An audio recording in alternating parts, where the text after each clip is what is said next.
You are now tuned in to the FinTech Fridays special series for Tech Education Day. Tech Education Day will be hosted on October 31st by the Economic Development Department. This event aims to inspire and inform Bermuda's youth on technology and the career opportunities that this industry holds.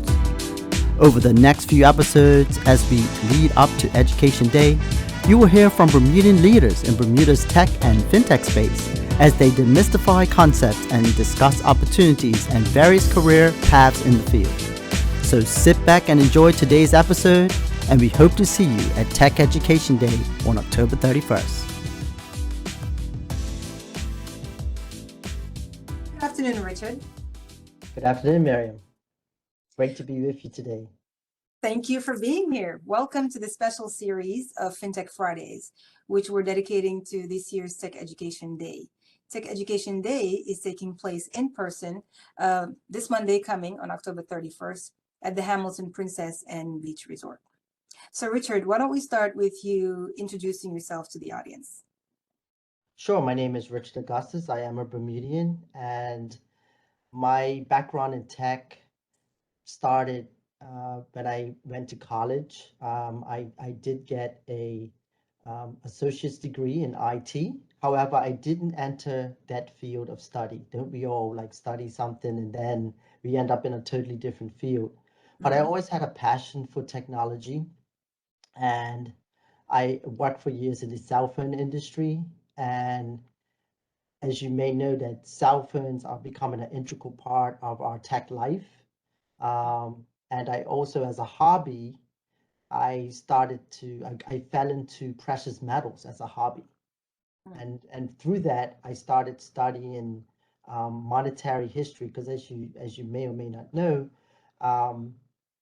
early forms of money were like gold and silver. From a biblical, spiritual point of view, it's in the Bible. Historically, the conquerors or the explorers, they were looking for gold, and that was the wealth of the old world. And then we transitioned, and then I started studying the history of how we went from barter systems, trading chickens. You had chickens, and my neighbor had the milk from the cow, and we would trade. Then I started studying these systems, and somebody asked me, what is money? And I think throughout my educational history, nobody really explained what money is, or what we call money, and where it comes from, and what gives it value, right? If you part of my presentation, when I did one presentation before for people, I used to show a dollar bill, and if you ask a child or a toddler what that is, they would see it as a piece of paper, right? It's a piece of paper, and intrinsically that's what it is.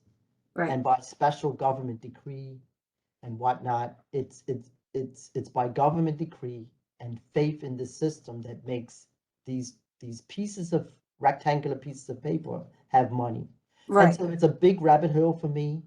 I'm rambling on. I answered the first question. I'm starting to go into my rant a little bit, but I was intrigued by the history. Yeah. Right. And you're right. It's basically an agreement. We all agree that this has this specific value. And so, okay, so that's what got you interested in the first place and intrigued. And lo and behold, soon thereafter, you find yourself interested in cryptocurrency, right? So how did that start? So again, my interests overlapped a little bit, being into technology space and my hobby being like a money historian. And there's a big backstory behind that. I may get to it on Monday when I talk to kids about it. I started reading some historical books. Some key dates happened in the United States with how they changed the rules a little bit, because up until 1933 or 1913, we had a gold standard, like where the U.S. government, for every paper dollar that they printed, there was some gold in the vault to match that dollar. And in 1933, something happened, and in 1971, something happened, where it just changed everything. And the whole world is now on what we call, and even in the crypto world, they talk about the fiat system. What is fiat? what is the meaning of that word. And yeah, so crypto, I liken it to be, and many experts call it this as well, is gold 2.0. There's certain cryptocurrencies that has certain characteristics like gold, and the most important one is scarcity. In the case of Bitcoin, for example, there's only 21 million Bitcoins that will ever be produced. We're not quite there yet. There's a process called mining that's still going on. Um, and I'll talk about the process of how mining happens and why it's important Right. to And what it understand. requires. Yeah, so there's only 21 million, and because of the laws of supply and demand, it gives it value. Now, however, Bitcoin has a problem right now where the speculators are making the price very volatile. I mean, this time last year, Bitcoin was like 60 something $1,000 per one. Today, because of market volatility against the lens of seeing things in terms of US dollars, it's now around 20,000. So it's very volatile. So, We're still finding our way, and yeah, it's still early days. yeah, The innovation continues to happen, and we're improving upon the core premise of and promise of digital currencies. right, right. And so my guess is on Monday, you plan to speak to Bermuda students about this, kind of taking it from the basics and the history of money to get them to see not only what you know, we're not going to talk about the crypto winter, but what's going on now and the potential that it has for the island, for the world, and also importantly for them.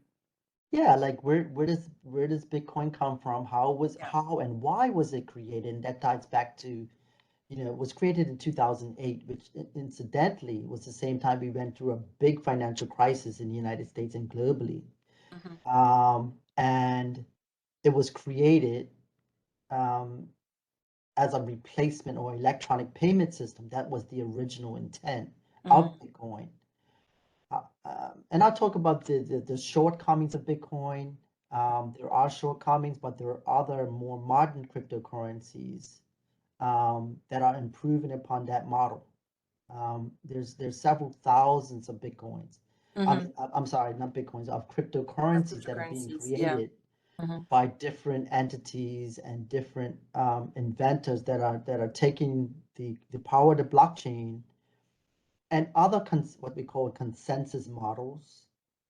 That's a big word that I didn't want to get too deep in, but it's the accounting system. It's what creates trust to say that I, Richard, again, assign Miriam a value token. Who keeps track of that transaction? That's the function of the blockchain and the miners. And so there's other efficiencies that are built in different protocols that we see. And none of them are perfect, I would say. They come how somehow they have shortcomings, or there's trade-off, so to speak. If you want more security, you give up on the speed. If you want more speed, you give up on security. Right. So there's a balance between, and they all have their certain use cases. There's some utility in some of them. Some of these cryptocurrencies are used in the case of what we call NFTs, for example. I know Kari Luna is also a Yeah. speaker, Yeah. and there's some value tokens that are connected to the trading or creation of what we call these NFTs.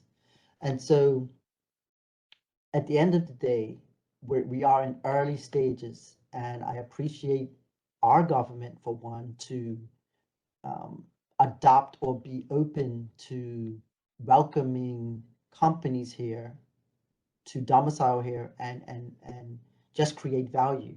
I mean, the support entities like the BMA and the BDA, even where I am, which is the BEDC, we welcome entrepreneurship, and Bermuda is a jurisdiction where we can be a test bed for innovation.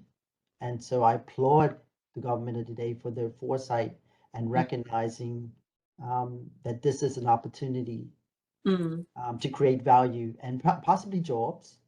But yeah, we have 15 companies Yeah. here. Yeah. We've done well. Yeah, we've got we're doing well. 16 licensed companies, and we do have jobs, and we do have Bermudians working in the fintech industry right now. And so as we're wrapping up, Richard, this is where you have the opportunity to place a shameless plug. So why don't you tell me where we can find you online? Like, do you have a website? Are you on Instagram, on Facebook? Are you on YouTube? Yeah, I do have a website. I do need to update it some more, but it's raugustus.com. Okay. I tend to write blogs. It's basically a blog site that's some of my, I highlight the teachers, which I'm going to highlight on the day. Mhm. Like, I am not a guru. I listen to the gurus, right? I listen to Andreas Antonopoulos. And I'll talk about some of these guys. I listen to Mike Ballooney. I listen to some of these historians and money historians and economists, and that's where I get my lens on how I see the world. And a lot of this is on my website. Professionally, I'm at the BEDC, where we encourage entrepreneurship. One of the interviews I did, I said entrepreneurship is the new retirement. Mhm. We live in one of the most inexpensive jurisdictions on the planet, and Mhm. entrepreneurship, I find, is a way to control your own destiny. Um, I'm encouraging young people to maybe, get a spirit of entrepreneurship, Mhm. and there's opportunities within the technology space, which is what we're talking about on Monday, on the 31st, how to take advantage of technology and to Mhm. be a creative and to create value. Right. Um, and so the future is bright. Um, the kids are the future, right? Yes, they And are. so, um, this is my opportunity to be somewhat of a teacher, and so I could put on that hat for at least a day, and we'll see what happens out of it. So look forward to the day. I was gonna say I look forward to it as well. There's quite a bit of a lineup, and it's going to be an exciting day. The agenda is shaping up to be quite promising. So I'd like to thank you, Richard, for taking the time to speak with me today, and I look forward to seeing you on Monday, October 31st, at the Hamilton Princess Beach Resort. Thank you. Thank you again.